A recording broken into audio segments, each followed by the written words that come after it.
चलिए आज इतिहास के एक बहुत अहम दिन को समझते हैं।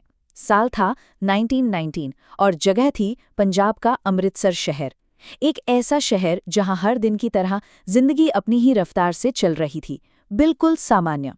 तो अमृतसर में एक उत्सव का दिन था। तारीख थी 13 अप्रैल, मतलब बैसाखी का पावन दिन। ये एक ऐसा समय होता है जब लोग साथ मिलकर खुशियां मनाते हैं, और उस दिन भी अमृतसर का माहौल पूरी तरह से उत्सव और उल्लास से भरा हुआ था। इसी त्योहार को मनाने के लिए हजारों लोग जलियांवाला बाग में जमा हुए थे। अब देखिए, यहाँ आने की वजहें अलग अलग थीं।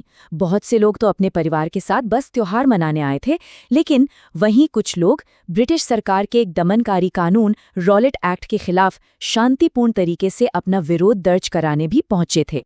मगर उस वक्त किसी को क्या पता था कि ये दिन उनकी जिंदगी का आखिरी दिन बन जाएगा। वो हंसी खुशी का पल इतिहास के सबसे काले दिनों में से एक में तब्दील होने वाला था। तो अब बात करते हैं जनरल के उस क्रूर आदेश की। हुआ ये कि इस शांतिपूर्ण भीड़ को देखकर अंग्रेजी हुकूमत के अंदर एक डर बैठ गया, और बस इसी डर की वजह से ब्रिगेडियर जनरल डायर अपने सैनिकों के साथ वहां आ धमका। उसके आते ही दिन का पूरा माहौल ही बदल गया। वहां पहुंचते ही बिना किसी को बताए, बिना कोई चेतावनी दिए, बाग से बाहर निकलने के सारे रास्ते बंद कर दिए गए। अब सोचिए, वहां मौजूद कोई भी इंसान, चाहे वो बच्चा हो या बूढ़ा, बाहर जा ही नहीं सकता था। वो सब अंदर फंस चुके थे। और फिर जनरल डायर ने वो एक क्रूर आदेश दिया, फायर। बस एक शब्द, और उस एक शब्द ने उस उत्सव के दिन को एक भयानक नरसंहार में बदल कर रख दिया। अब जो हुआ वो थी 10 मिनट की दहशत। उस एक आदेश के मिलते ही पूरा का पूरा बाग गोलियों की आवाज से गूंज उठा। हर तरफ बस चीख पुकार, भगदड़ और खौफ का मंजर था। लोग अपनी जान बचाने के लिए इधर उधर भागे, पर निकलने का तो कोई रास्ता ही नहीं था। माएं अपने बच्चों को सीने से लगाकर उन्हें बचाने की आखिरी नाकाम कोशिश कर रही थीं। कई लोग तो अपनी आखिरी उम्मीद में गोलियों से बचने के लिए बाग के अंदर बने कुएं में कूद गए। और ये गोलीबारी लगातार बिना रुके पूरे 10 मिनट तक चलती रही, और ये तब तक नहीं रुकी जब तक कि सैनिकों के पास गोलियां ही खत्म नहीं हो गई।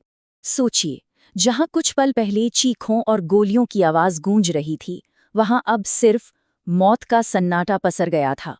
उस भगदड़ की जगह एक भयावह, डरावनी खामोशी ने ले ली थी।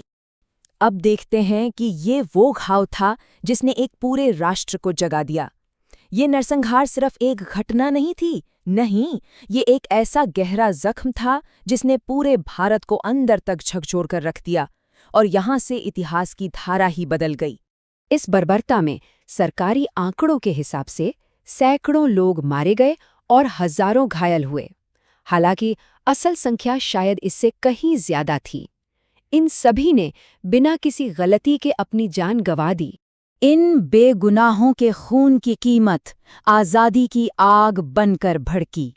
सच तो ये है कि यहीं से भारत की आज़ादी की लड़ाई और भी ज्यादा तेज हो गई। ये बलिदान व्यर्थ नहीं गया। आज भी जलियांवाला बाग उन बलिदानों की खामोश गवाही देता है। ये जगह हमें हमेशा याद दिलाती है कि हमारी आज़ादी की कीमत क्या थी। सवाल बस ये है कि क्या हम इस बलिदान को कभी भूल सकते हैं?